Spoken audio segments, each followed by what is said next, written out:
નમસ્કાર, હું છું પાયલ ભટ્ટ. આપ જોઈ રહ્યા છો DNTV ન્યૂઝ. તો સમાચારની શરૂઆત કરીએ સૌપ્રથમ હેડલાઇન્સથી. નેતાજી સુભાષચંદ્ર બોઝની જન્મ જયંતિ નિમિત્તે પાલિકા દ્વારા પુષ્પાંજલિ અર્પણ કરવાનો કાર્યક્રમ યોજાયો.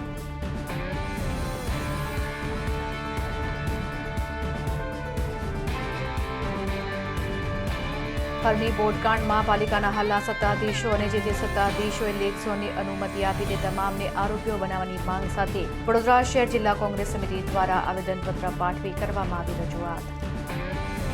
ડભોઈ તાલુકાના કરનેડ ગામ પાસેથી વિદેશી દારૂના જથ્થા સાથે ₹3,92,000ના મુદ્દામાલને ઝડપી પાડતી ડભોઈ પોલીસ.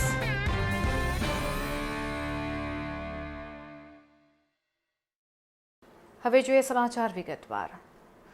આજે નેતાજી સુભાષચંદ્ર બોઝની 127મી જન્મ જયંતિ નિમિત્તે પાલિકા દ્વારા પુષ્પાંજલિ અર્પણ કરવામાં આવી હતી. વડોદરા મહાનગરપાલિકા દ્વારા વડોદરા વડીવાડી સારાભાઈ રોડ પાસે આવેલ નેતાજી સુભાષચંદ્ર બોઝની જન્મ જયંતિ નિમિત્તે તેઓની પ્રતિમાને વડોદરાના મેયર પિંકીબેન સોનીના વરદ હસ્તે પુષ્પાંજલિ અર્પણ કરવામાં આવી હતી. આ પુષ્પાંજલિ અર્પણ કરવાના કાર્યક્રમમાં દંડક શાસક પક્ષના મનોજ પટેલ, વોર્ડ નંબર 11ના કાઉન્સિલર સંગીતાબેન ચોકસી, વડોદરા કોંગ્રેસના પ્રમુખ ઋત્વિક જોશી, કોંગ્રેસના વિપક્ષી નેતા અમીબેન રાવત, કાઉન્સિલર ચંદ્રકાંત ભદ્દુ આ તમામ લોકોએ પુષ્પાંજલિ અર્પણ કરી હતી. તો વડોદરાના પૂર્વ સ્થાયી સમિતિના ચેરમેન ડોક્ટર હિતેન્દ્ર પટેલ પણ ખાસ ઉપસ્થિત રહ્યા હતા.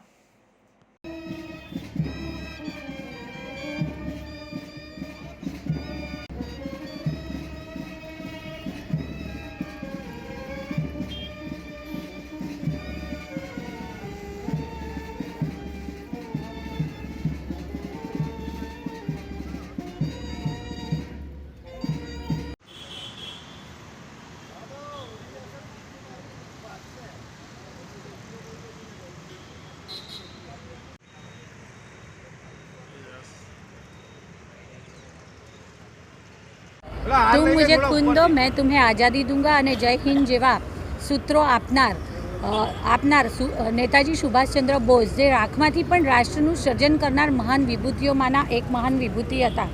તેમનો જન્મ બંગાળના કટકમાં 1897માં થયો હતો. બાળપણથી જ ખૂબ તેજસ્વી અને કુશાગ્ર બુદ્ધિ એવા નેતાજી સુભાષચંદ્ર બોઝ આઝાદ હિન્દ ફૌજ દ્વારા ભારતની પ્રજામાં દેશ માટે અને દેશની આઝાદી માટે તત્પર થવા માટેના ગુણો વિકસાવવામાં સફળ રહ્યા હતા. આઝાદીની લડત લડતા જ નાયહોકો પાસેના એક વિસ્તારમાં એમનું વિમાન તૂટી પડતા તેઓ શહીદીને વહર્યા હતા. આમ આઝાદી માટે લડત લડતા શહીદીને વહરનાર પ્રથમ ભારતીય સ્વાતંત્ર્ય સેનાની હતા. નેતાજીના જીવનમાંથી એમની નિડરતા, સાહસિકતા અને પરાક્રમ જેવા ગુણો અપનાવશે આજના યુવાનો, તે જ ખરા અર્થમાં આપણા યુવાનોની નેતાજી સુભાષચંદ્ર બોઝને સાચા અર્થમાં શ્રદ્ધાંજલિ હશે. સ્વતંત્ર સંગ્રામના સેનાની, આઝાદ હિન્દ ફૌજના સ્થાપક સુભાષચંદ્ર બોઝની આજે જન્મજયંતિ નિમિત્તે અહીંયા એમની પ્રતિમાને ફૂલહારના કાર્યક્રમ રાખવામાં આવ્યો હતો. સુભાષચંદ્ર બોઝ એક મહાન વિભૂતિ કે જેમને આપણા દેશ માટે જે શહીદી વહોરી એ આજે પણ આખા દેશમાં સુભાષચંદ્ર બોઝને યાદ કરવામાં આવે છે. આ એ સુભાષચંદ્ર બોઝ હતા કે જેમને મહાત્મા ગાંધી, જેમને આપણે બાપુ કહીએ છીએ, એમને રાષ્ટ્રપિતા તરીકેનું બિરુદ એ સુભાષચંદ્ર બોઝે આપ્યું હતું. એમને જે 4 બટાલિયન બનાવી હતી એ 4 બટાલિયનના નામ પણ નહેરુ, ગાંધી, સુભાષને આઝાદ રાખ્યા હતા. અને જેમને સ્લોગન આપ્યું હતું કે તુમ મુझे खून दो मैं तुम्हें आज़ादी दूंगा, એવા સુભાષચંદ્ર બોઝની જન્મજયંતિ નિમિત્તે એમને કોટી કોટી નમન કરીએ છીએ. સુભાષચંદ્ર બોઝ की आज જન્મજયંતિ છે અને એના ઉપલક્ષ્યમાં આજે કોર્પોરેશન તરફથી જે કાર્યક્રમ થાય છે એ કાર્યક્રમના ભાગરૂપે એમને ફુલહાર ચડાવવા માટે કોર્પોરેશનના બધા ચૂંટાયેલા પ્રતિનિધિઓ અહીંયા હાર ચડાવવા આવે છે. સવાલ એટલો જ છે કે આઝાદીના લડવૈયાએ પોતાનું સર્વોચ્ચ ન્યોછાવર કરી દીધું પણ કોઈ પબ્લિસિટી નહીં કરી. આઝાદી લડવૈયા આ દેશના માટે કંઈક કરી ગયા છે. આ જ પહેલો વ્યક્તિ છે જેને આઝાદીની લડાઈમાં લોકોને ક્રાંતિકારી લડાઈ તરફ વાળ્યા હતા. અને કીધેલું કે આગ્રાની અંદર કીધેલું કે તુમ મુझे खून दो मैं तुम्हें आज़ादी दूंगा। એ ક્રાંતિકારી શબ્દો અને સાથે સાથે આ દેશની આઝાદી માટે એક ફૌજ બનાવી, આઝાદ હિન્દ ફૌજ, અને સૌથી પહેલાં મહિલાઓની તાકાતને ઓળખી અને મહિલા વિંગ બનાવી, જેને ઝાંસી કી રાની તરીકે વિંગ બનાવી. એટલે એને મને લાગ્યું કે આઝાદીની લડાઈમાં બહેનો પણ જોઈએ, માણસો પણ જોઈએ, અને એ લડાઈ લડવા માટે વિદેશ ગયા, ત્યાંથી લડાઈ શરૂ કરી. પણ સવાલ એટલો જ છે, એક ક્રાંતિકારી લડાઈ તરફ વળ્યા, કારણ કે કોંગ્રેસના પ્રમુખ હોવા છતાં પણ વિચારોના મતભેદ હોવાથી બહાર નીકળી ગયા. પણ લડાઈ સામે ક્રાંતિકારી લડાઈ લડવા માટે જે લોકોને ઉત્સાહી કર્યા, એમાં સૌથી પહેલું નામ જો કોઈનું આવતું હોય તો સુભાષચંદ્ર બોઝનું આવે છે. એમને નમન કરીએ છીએ. આવા વ્યક્તિત્વથી આપણે આ દેશમાં કઈ લડાઈ લડવી છે, કોના માટે લડવી છે, શાના માટે લડવી છે, એ પ્રેરિત થઈને હંમેશા લડાઈ લડવા માટે તૈયાર રહેવું જોઈએ અન્યાય સામે. અને આ લડાઈ અન્યાય સામે જ લડી છે, એ બહુ મહત્વની હતી છે. આજના દિવસે એમને યાદ કરતા એમને નમન કરું છું. જય હિન્દ, જય ભારત. લંડનમાં સ્ટુડન્ટ વિઝા ટાયર 2 અને ટાયર 5 ના સચોટ અને નિષ્ણાત માર્ગદર્શક એટલે Divya group of company, Neptune tower, Alkapuri. લંડનમાં સ્ટુડન્ટ વિઝા. માનવ સર્જિત હરણી બોટ કાંડમાં હાલના પાલિકાના સત્તાધીશો તેમજ જે તે સત્તાધીશોએ લેક ઝોનને અનુમતિ આપી છે તે તમામને આરોપીઓ બનાવવાની માંગ સાથે વડોદરા જિલ્લા કોંગ્રેસ સમિતિ દ્વારા જિલ્લા કલેક્ટર કચેરી ખાતે આવેદનપત્ર પાઠવી રજૂઆત કરવામાં આવી હતી. વડોદરામાં ગત તારીખ 18મી જાન્યુઆરીના રોજ મૃત્યુ પામેલા નિર્દોષ બાળકો અને તેમની શિક્ષિકાઓના મોતના ગુનામાં પોલીસ કમિશનર દ્વારા બોટ ચલાવનાર લેક ઝોનના વ્યવસ્થાપકોને ફક્ત આરોપી તરીકે રજૂ કરેલ છે. પરંતુ વડોદરા મહાનગરપાલિકા જ્યારે લેક ઝોનનું ભાડું લેતું હોય ત્યારે પાલિકાની જવાબદારી છે કે તેમના દ્વારા રેગ્યુલર સેફટી ઓડિટ કરવું જોઈએ, અને તેની સાથે એ પણ જરૂરી છે કે સેફટીના માપદંડો પર જો તેમનો ઇજારદાર કાર્યો ન કરતો હોય તો તેની પાસેથી ઇજારો પાછો લેવો જોઈએ. પરંતુ આવું કામ નિષ્ઠાપૂર્વક ન થયું હોવાથી આવી દુર્ઘટના ઘટી છે તેવા આક્ષેપો વડોદરા શહેર કોંગ્રેસ સમિતિ દ્વારા કરવામાં આવ્યા છે. ત્યારે વડોદરા શહેર કોંગ્રેસ પ્રમુખ ઋત્વિક જોશીની આગેવાની હેઠળ તમામ કોર્પોરેટરો અને કાર્યકર્તાઓ એકત્રિત થઈ જિલ્લા કલેક્ટર કચેરી ખાતે આવેદનપત્ર પાઠવી માનવ સર્જિત હરણી બોટ કાંડમાં પાલિકાના હાલના સત્તાધીશો અને જે સત્તાધીશોએ લેક ઝોનને અનુમતિ આપી છે તેઓને આરોપી બનાવવાની માંગ કરી હતી. વડોદરા શહેરમાં જે ગુજારી દુર્ઘટના થઈ છે, માનવ સર્જિત હત્યાકાંડના લીધે જે નિર્દોષ બાળકોનો જીવ ગયો છે, એ બહુ દુઃખદ બાબત છે. પરંતુ આ સત્તામાં બેઠેલા લોકો ભાન ભૂલ્યા છે એવું લાગે છે, કારણ કે સત્તાના નશામાં આ લોકો માનવતા ભૂલી ગયા.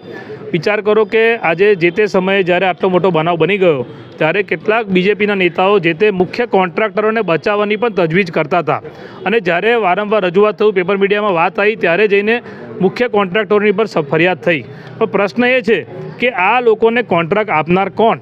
25 વર્ષથી ભાજપનું શાસન છે વડોદરા શહેરમાં, તો આ લોકોને જેને કોન્ટ્રાક્ટ આપ્યો ત્યારે મેયર કોણ હતા? જે પણ ટેકનોક્રેટ મેયર હતા એમની સામે ગુનો દાખલ કરો.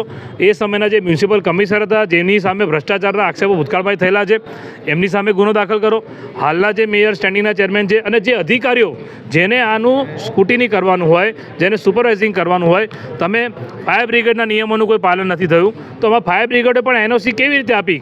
ટૂંકમાં વડોદરા શહેરમાં આ જેટલા પણ સંસ્થાઓ, કોર્પોરેશન હોય કે ફાયર બ્રિગેડ હોય કે જિલ્લા શિક્ષણ અધિકારી હોય કે આ શાળાના સંચાલકો, આ બધા એના માટે જવાબદાર છે એવું અમારું માનવું છે. એક દાખલો ઊભો કરો, એક ઉદાહરણ ઊભું કરો. વડોદરા શહેરમાં કલેક્ટર સાહેબને આવેદનપત્ર આપ્યું છે કે તમે પોલીસ કમિશનરને આદેશ કરો કે આ તમામની ઉપર ગુનો દાખલ થવો જોઈએ, અને એક ઉદાહરણ એવું ઊભું કરો વડોદરા શહેરમાં કે આવા નિર્દોષ બાળકોનો જે જીવ ગયો છે, ભવિષ્યમાં આવી કોઈ દુર્ઘટના ના થાય, ભવિષ્યમાં કોઈ મા બાપ પોતાના બાળકોને ના ગુમાવે, એવું એક ઉદાહરણ વડોદરા શહેરમાં ઊભું કરવું હોય તો આ જે નેતાઓ, જે રાજકીય નેતાઓ છે, જે સ્ટેન્ડિંગ કમિટી છે, તમે જુઓ કે મોરબીમાં જ્યારે દુર્ઘટના થઈ ત્યારબાદ ત્યાં સુપરસીડ લાવવામાં આવી કારણ કે સ્ટેન્ડિંગમાં ભ્રષ્ટાચાર થયા. એવી રીતે વડોદરા શહેરમાં જે સ્ટેન્ડિંગ કમિટી મળે છે એમાં બધા ભાજપના સભ્યો છે, અને સ્ટેન્ડિંગ કમિટીમાંથી જ જે કોન્ટ્રાક્ટ મળે છે એમાં ભ્રષ્ટાચારની ખાયકી થાય છે એવું મારું માનવું છે. માટે એ સ્ટેન્ડિંગ કમિટીને તમે સુપરસીડ કરી દો ને. અને શું અમે, કારણ કે છેલ્લા આટલા વર્ષોથી વડોદરા શહેરમાં ભ્રષ્ટાચાર સિવાય કશું થતું જ નથી, અને જેના લીધે નિર્દોષ બાળકોનો જીવ ગયો છે. અમારી માંગણી છે કે આમાં પોલીસ કેસ દાખલ થવા જોઈએ? મોટનાથ તલાવમાં જે દુર્ભાગ્યપૂર્ણ ઘટના થઈ, 12 બાળકો, 2 શિક્ષકોએ પોતાનો જીવ ગુમાવ્યો. FIR થઈ છે, પણ અમને અધૂરું લાગે છે. આજે આવેદનપત્ર આપ્યું છે. અમારી ડિમાન્ડ છે કે તટસ્થ તપાસ સિટિંગ જજ મારફતે થાય. જે તે ટાઈમના જે સત્તાધીશો હતા, mayor, standing committee chairman, municipal commissioner, એ તમામ પર બી ઇન્ક્વાયરી થાય, એમને પ્રોપર્ટીઝની ચેક થાય. આખો કોન્ટ્રાક્ટ જ્યારથી અપાયો ત્યારથી અત્યાર સુધીમાં એક ખૂબ મોટું ષડયંત્ર હતું. કારણ કે નવી ચીજ ફર્મ જેનો કોઈ બેલેન્સ શીટ નહીં, એને પ્રી ક્વોલિફાઈ કરીને એપ્રૂવ કરીને કામ આપવામાં આવ્યું. તો આખું ષડયંત્ર પહેલેથી જ છે. આ તમામ વસ્તુની તટસ્થ તપાસ થાય અને ખૂબ વકદાર લોકો ઇન્વોલ્વ છે, ત્યારે સિટિંગ જજ મારફતે જ આ તપાસ થાય એવું જરૂરી છે. અને સાથે જે શાળાના વિદ્યાર્થીઓને બી ગેરમાર્ગે શાળા દ્વારા દોરવામાં આવેલા, અન્ય જગ્યાએ કંઈના અન્ય જગ્યાએ પિકનિક લઈ ગયા, પિકનિક લઈ જવાનું ફરજ પાડી, કમ્પલસરી રાખ્યું. પિકનિક ના લઈ જાઓ તો માર્ક્સ કપાશે, આ રીતની ધાકધમકી આપી. આ તમામ બાબતે તટસ્થ તપાસ થઈને તમામ જવાબદારો પર પણ કેસ થાય એ બાબતે આજે આવેદનપત્ર આપવા આવ્યા છે.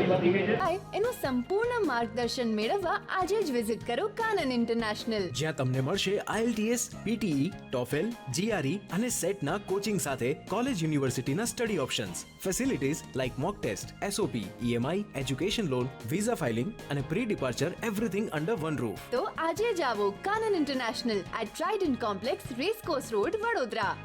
ડભોઈ તાલુકાના કરનેડ ગામેથી માહિતીના આધારે ડભોઈ પોલીસે વિદેશી દારૂના જથ્થા સહિત મુદ્દામાલને ઝડપી પાડ્યો હતો. ડભોઈ પોલીસ મથકના PI SJ વાઘેલાને ખાનગી રાહે બાતમી મળી હતી કે એક સ્વિફ્ટ ગાડી નંબર GJ05CL6531માં વિદેશી દારૂનો જથ્થો ભરીને ડભોઈ તાલુકાના કરનેડ ગામ થઈ વડોદરા તરફ જઈ રહી છે. જે ચોક્કસ બાતમીના આધારે DYSP આકાશ પટેલના માર્ગદર્શનથી અને PIની સૂચના મુજબ ડી સ્ટાફ પોલીસે કરનેડ ગામ પાસે નાકાબંધી કરી હતી. આ દરમિયાન બાતમી મુજબની કાર આવી ચડી હતી.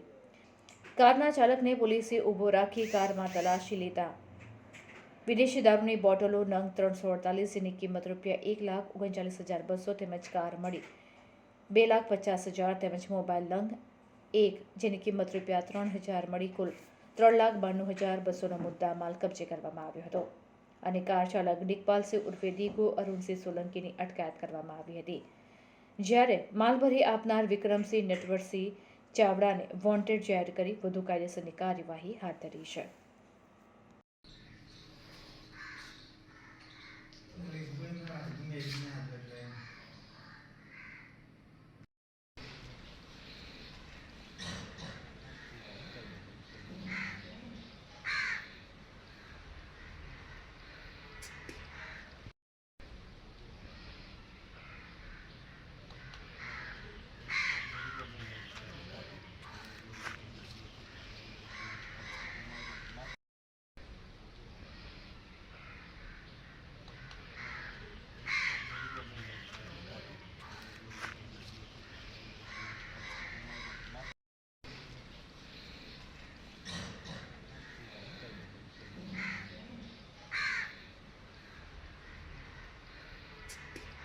હવે ફોરેન જવાનો રસ્તો શરૂ થશે વડોદરાથી.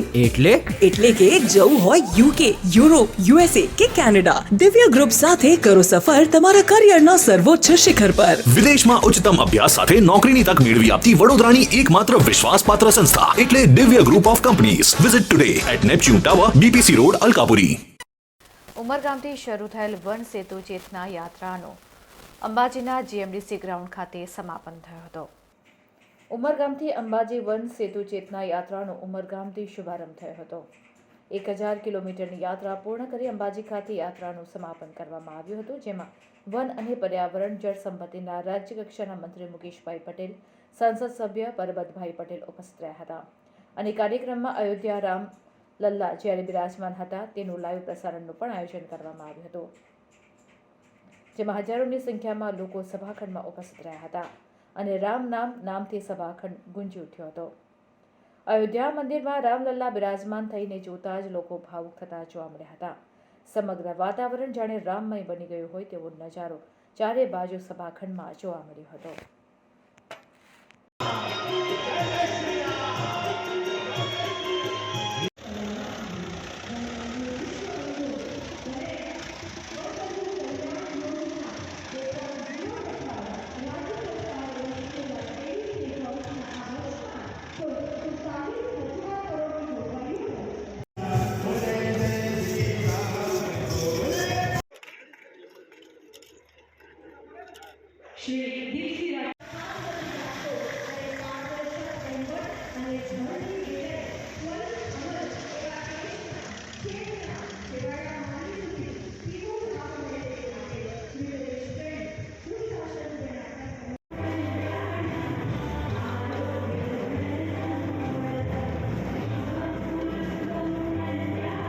ઉમરગામથી અંબાજી સુધી નીકળેલી આ વન સિટી ચેતના યાત્રા 14 જેટલા જિલ્લા ફરીને આજે મા જગદંબાના પાટણ ગામમાં આવી છે. ત્યારે યાત્રાનો મુખ્ય હેતુ વન બંધુ કલ્યાણ યોજનાના તમામ લાભો લાભાર્થીઓ સુધી પહોંચાડવાનો. પીએમ જન્મની યોજના જે મુખ્ય જે વડાપ્રધાન શ્રી નરેન્દ્રભાઈ મોદી સાહેબે જે આદિમ જૂથ માટે સમાવિષ્ટ 75 જેટલી જ્ઞાતિ માટે કાઢી અને 24,000 કરોડનું જે બજેટ મંજૂર કર્યું એના માટેની યોજના લોકો સુધી પહોંચાડવાનું આ ઉદ્દેશ.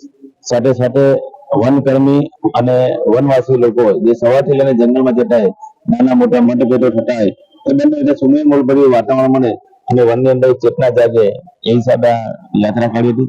સાથે સાથે યાત્રા જ્યાંથી નીકળી હતી ત્યાંથી પુનાઈ માતાનું મંદિર છે, સબરીધામ છે, એક ભગવાન શ્રી રામના જે આજે પ્રાણ પ્રતિષ્ઠા મહોત્સવ દેશના યશસ્વી પ્રધાનમંત્રી શ્રી નરેન્દ્રભાઈ મોદીના હસ્તે થયો હતો. ત્યાં ઐતિહાસિક મંદિરોની પણ આ મુલાકાત લેતી યાત્રા અંબાજી પહોંચી છે.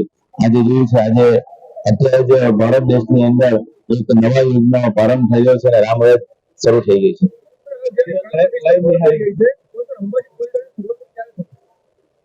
એનો ટોટલ મેપ બની ગયો છે અને જે રીતે નરેન્દ્રભાઈ મોદી સાહેબે બધા જ ધાર્મિક સ્થળોનો પુનઃ એનો અને હવે લઈશું એક બ્રેક. આપ જોતા રહેજો DNTV ન્યૂઝ. લંડનમાં સ્ટુડન્ટ વિઝા ટાયર 2 અને ટાયર 5 ના સચોટ અને નિષ્ણાત માર્ગદર્શક એટલે Divya group of company Neptune tower Alkapuri. લંડનમાં સ્ટુડન્ટ વિઝા એનું સંપૂર્ણ માર્ગદર્શન મેળવવા આજે જ વિઝિટ કરો કાનન ઇન્ટરનેશનલ, જ્યાં તમને મળશે IELTS, PTE, TOEFL, GRE અને સેટના કોચિંગ સાથે કોલેજ યુનિવર્સિટીના study options, facilities like mock test, SOP, EMI, education loan, visa filing અને pre departure everything under one roof. તો આજે જ આવો Kanan International at Trident Complex, Racecourse Road, Vadodara. હવે ફોરેન જવાનો રસ્તો શરૂ થશે વડોદરાથી. એટલે કે જવું હોય UK, યુરોપ, USA કે કેનેડા, દિવ્ય ગ્રુપ સાથે કરો સફર તમારા કરિયરના સર્વોચ્ચ શિખર પર. વિદેશમાં ઉચ્ચતમ અભ્યાસ સાથે નોકરીની તક મેળવી આપતી વડોદરાની એકમાત્ર વિશ્વાસપાત્ર સંસ્થા એટલે Divya group of companies. Visit today at Neptune tower, BPC road, Alkapuri. Akota સામ્રાજ્ય પાસે આવેલ જાગૃત હનુમાન મંદિર ખાતે સુંદરકાંડના પાઠનું આયોજન કરવામાં આવ્યું હતું. સાથે મહાઆરતી પણ યોજવામાં આવી હતી. આની સાથે સાથે હરની બોટ કાંડમાં મૃતકોને શ્રદ્ધાંજલિ અર્પણ કરવાનો કાર્યક્રમ પણ યોજવામાં આવ્યો હતો. 500 વર્ષ બાદ અયોધ્યામાં ભગવાન શ્રી રામ બિરાજમાન થયા અને ભગવાન શ્રી રામની પ્રાણ પ્રતિષ્ઠા થઈ. તે નિમિત્તે અલગ અલગ રામ ભક્તો દ્વારા આ તહેવારની ઉજવણી કરવામાં આવી. પ્રાણ પ્રતિષ્ઠા હોય તથા વડોદરા શહેરના હરણી વિસ્તારના લેક ઝોનમાં બોટ દુર્ઘટનામાં મોતને ભેટેલ મૃતકોને શ્રદ્ધાંજલિ અર્પણ કરવાના હેતુસર અકોટા જતા માર્ગ પર આવેલ જાગૃત હનુમાન મંદિર ખાતે મહાઆરતી, સુંદરકાંડનો કાર્યક્રમ તથા મૃતકોને મૌન પાડીને શ્રદ્ધાંજલિ પાઠવવામાં આવી હતી. મંદિરની ફરતે 500 જેટલા દીવડાઓ પ્રજ્વલિત કરવામાં આવ્યા હતા. આ કાર્યક્રમમાં અકોટા વિધાનસભાના ધારાસભ્ય ચૈતન્ય દેસાઈ, વિધાનસભા વિસ્તારમાં આવતા વોર્ડ 12ના મનીષભાઈ પગાર, કાઉન્સિલર સ્મિત પટેલ, રીટાબેન સિંહ, ટ્વિંકલબેન ત્રિવેદી, વોર્ડ પ્રમુખ મહેન્દ્રસિંહ રાઠોડ, વોર્ડ નંબર 12ના મહામંત્રી હાર્દિકભાઈ પટેલ તથા કાર્યકરો મોટી સંખ્યામાં આ સુંદરકાંડનો લાભ લેવા માટે ઉમટી પડ્યા હતા.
આજે અકોટા વિધાનસભામાં વોર્ડ નંબર 12માં આવેલ જાગૃત હનુમાન મંદિર ડોરસલ કોલોની પાસે સુંદરકાંડનો કાર્યક્રમ રાખેલ છે.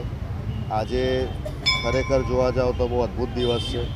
500 વર્ષની જહેમત પછી જે રામ મંદિરમાં રામલલ્લાની પ્રાણ પ્રતિષ્ઠાનો જે કાર્યક્રમ રાખ્યો ખરેખર બહુ સુંદર અને ભવ્ય કાર્યક્રમ હતો. આખું વડોદરા શહેર સવારથી જ અયોધ્યામય થઈ ગયો હતો, રામમય થઈ ગયો હતો અને જે પ્રકારે લોકોએ એને ઉજવ્યો છે એ ખરેખર આજના તારીખમાં જીવતા જીવ આપણને આ દ્રશ્યો જોવા મળ્યા છે એ કદાચ આવતા ફ્યુચરમાં કે આના પહેલાં કદી કોઈને જોવા નહોતા મળ્યા. આજે જાગૃત હનુમાન મંદિર ખાતે સુંદરકાંડનો કાર્યક્રમ રાખ્યો છે. સાથે ટૂંક સમય પહેલાં જે બાળકોનો અકસ્માત થયો હતો મોટનાથ મહાદેવ પાસે લેક ઝોન ખાતે તેમની અમે શ્રદ્ધાંજલિ રાખીએ છીએ અને ત્યાર પછી હવે સુંદરકાંડનો કાર્યક્રમ આયોજન કર્યું છે અને 2-2.5 કલાક અમારો રહેશે કાર્યક્રમ. આમ તો ઘણા બધા કાર્યક્રમ બીજા રાખ્યા હતા પરંતુ અકસ્માત તો થયો એના કારણે ઘણા કાર્યક્રમ અમે રદ કરેલા છે. આભાર. લંડનમાં સ્ટુડન્ટ વિઝા ટાયર 2 અને ટાયર 5 ના સચોટ અને નિષ્ણાત માર્ગદર્શક એટલે Divya group of company Neptune tower Alkapuri. લંડનમાં સ્ટુડન્ટ વિઝા FSSI દ્વારા તારીખ 17 થી 19 ફેબ્રુઆરી દરમિયાન વડોદરામાં NG એક્સપો 2024નું આયોજન કરવામાં આવ્યું છે. Federation of Small Scale Industries FSSI અને ટુ વે એડવર્ટાઇઝિંગ દ્વારા 17 થી 19 ફેબ્રુઆરી દરમિયાન વડોદરામાં mega industrial exhibition NG expo 2024નું આયોજન કરવામાં આવ્યું છે. નેશનલ સ્મોલ ઇન્ડસ્ટ્રીઝ કોર્પોરેશનના સહયોગથી આયોજિત આ એક્સપોમાં મેન્યુફેક્ચરિંગ, એન્જિનિયરિંગ, ઓટોમોટિવ, ઇલેક્ટ્રોનિક્સ સહિત વિવિધ ઉદ્યોગોના 400થી વધુ એક્ઝિબિટર્સ ભાગ લઈ રહ્યા છે. આ એક્સપોમાં લેટેસ્ટ પ્રોડક્ટ અને ટેકનોલોજી વિશેની માહિતી મળી રહેશે. આ સાથે ઇન્ડસ્ટ્રી લીડર્સને એકસાથે લાવવાનો તેમજ ન્યૂ બિઝનેસ ઓપોર્ચ્યુનિટી જાણવાનો એક ખાસ અવસર પણ આ એક્સપોમાં મળશે.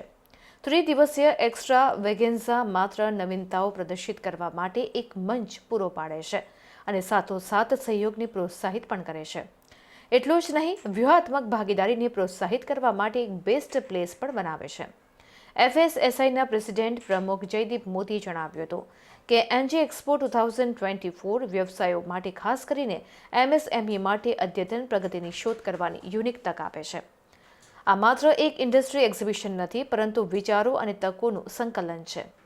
આ સમગ્ર ભારતભરમાંથી MSMEs અને ઉદ્યોગ અગ્રણીઓની મોટી ભાગીદારીનો સાક્ષી બનશે અને ઉદ્યોગ સાહસિકતાને પ્રોત્સાહન આપવાના સરકારના પ્રયાસો સાથે સંકલન કરશે. આજે ઉલ્લેખનીય છે કે 17 થી 19 ફેબ્રુઆરી દરમિયાન NG એક્સપો 2024 વડોદરાના આજવા રોડ પર આવેલા અનસુયા લેપ્રેસી ગ્રાઉન્ડમાં યોજાશે. આ એક્ઝિબિશન લેપ્રેસી ગ્રાઉન્ડમાં 17 ફેબ્રુઆરીથી સવારે 9:30 વાગે એક્ઝિબિશનનું ઇનોગ્રેશન થશે અને એક્ઝિબિશન 17, 18 અને 19 માટે છે. જે પણ એક્ઝિબિટર હશે એને 1 થી 2 દિવસ પહેલાં એમના સ્ટોલને સજાવવા માટેનો અમે એ પણ આપીશું અને આ એક્ઝિબિશનમાં અત્યાર સુધીમાં લગભગ 400 સ્ટોલ જેવા બુકિંગ થઈ ગયા છે અને અમને એવી આશા છે કે 1 થી 1.5 લાખ પબ્લિક ત્યાં એક્ઝિબિશન જોવા આવશે એવી અમને ઈચ્છા છે. એક્ઝિબિશનનું મુખ્ય કારણ છે? મુખ્ય કારણ એ છે, એક્ઝિબિશનનું મુખ્ય કારણ એ રહેશે કે આ એક્ઝિબિશન થકી વડોદરા અને વડોદરા ડિસ્ટ્રિક્ટની જેટલી પણ MSME ઇન્ડસ્ટ્રીઝ છે એને એક નવું જોમ મળે. કોરોનાના ટાઈમમાં જે ઇન્ડસ્ટ્રીઝ બધી થોડી દબાઈને ફરી હતી પણ નવી સરકારની નવી પોલિસીના લીધે શું થયું છે કે બરોડા ડિસ્ટ્રિક્ટને પણ થોડું વેટેજ મળ્યું છે કારણ કે બરોડામાં ટાટાએ એરબસનું પ્લાનિંગ કર્યું છે. એ સિવાય એલ્સ્ટોમે પોતાની રેલવે બનાવવાનું ચાલુ કર્યું છે. પ્લાઝર જેવી મોટી કંપનીએ રેલવે ટ્રેક બનાવવાનું ચાલુ કર્યું છે. તો આવી ઘણી આ મોટી કંપનીના લીધે નાની નાની ઇન્ડસ્ટ્રીઝને પોતાને એમાં કામ મળે અને એમના પોતાની પ્રોડક્ટો પણ નવી રીતે નવી ટેકનોલોજીથી બને એવું એક જોમ મળે, એ આ એક્ઝિબિશન કરવાનો હેતુ છે. Jaydeep Modi, federation of Small scale industry president. એનું સંપૂર્ણ માર્ગદર્શન મેળવવા આજે જ વિઝિટ કરો કાનન ઇન્ટરનેશનલ, જ્યાં તમને મળશે IELTS, PTE, TOEFL, GRE અને સેટના કોચિંગ સાથે કોલેજ યુનિવર્સિટીના study options, facilities like mock test, SOP, EMI, education loan, visa filing અને pre departure everything under one roof. તો આજે જ આવો Kanan International at Trident Complex, Racecourse Road, Vadodara. Rana Samaj Yuva સંગઠન વડોદરા દ્વારા રક્તદાન શિબિરનું આયોજન કરવામાં આવ્યું હતું.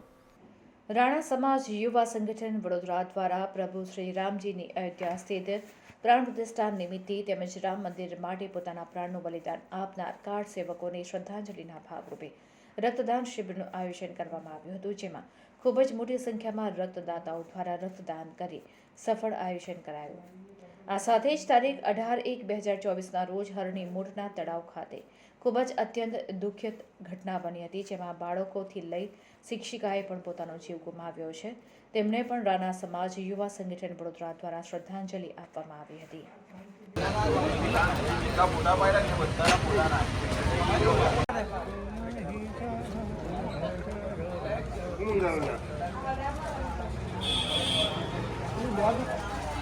હવે ફોરેન જવાનો રસ્તો શરૂ થશે વડોદરાથી.